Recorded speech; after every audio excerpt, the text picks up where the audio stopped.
Pierre Palmade victime d'un odieux chantage. Véronique Sanson impliquée malgré elle, un escort boy arrêté.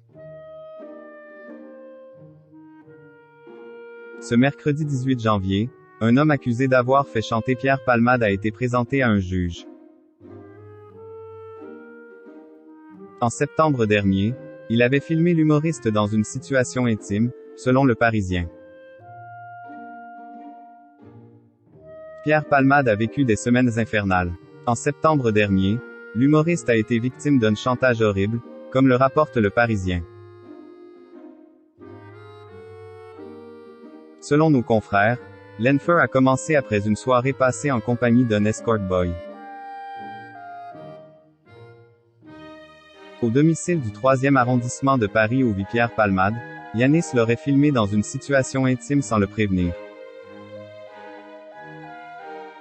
Pendant 2 semaines, il a utilisé cette vidéo pour faire chanter l'artiste. Il lui demandait 4 000 € pour supprimer ces images. Il menaçait alors Pierre Palmade d'envoyer cette vidéo à des contacts téléphoniques. C'est le début du commencement, c'est qu'un petit avant-goût des 48 heures, débloque mon numéro si tu veux discuter calmement. Lui a-t-il envoyé par texto en septembre dernier, toujours selon Le Parisien. Face au mutisme de Pierre Palmade, le jeune homme de 28 ans aurait contacté son ex-époux, Véronique Sanson. Consciente qu'il se passait quelque chose d'anormal, la chanteuse a donc téléphoné à l'humoriste en lui expliquant avoir reçu un appel étrange, celui d'un homme qui avait connaissance de cette vidéo. Il aurait expliqué à Véronique Sanson être prêt à la supprimer si le comédien acceptait ses conditions, ce qu'il n'a jamais fait. À la place, Pierre Palmade a préféré contacter la police. Rapidement, selon Le Parisien, les enquêteurs ont retrouvé la trace de 3 personnes. L'escort boy, l'homme qui a appelé Véronique Sanson et un détenu, qui aurait envoyé le message initial à Pierre Palmade.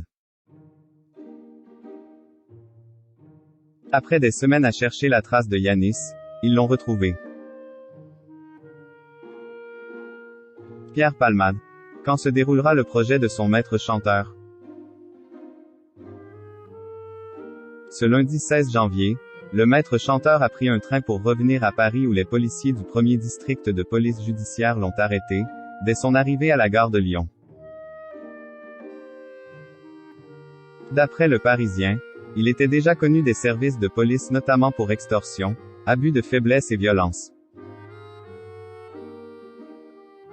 Selon les informations de nos confrères, en garde à vue, il aurait partiellement reconnu les faits tout en assurant n'avoir pas demandé une si grosse somme à Pierre Palmade.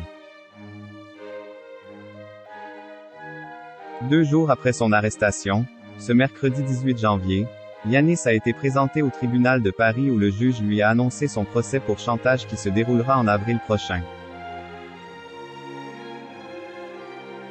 Reparti libre du tribunal, l'homme qui a essayé de soutirer de large à l'humoriste a tout de même été placé sous contrôle judiciaire.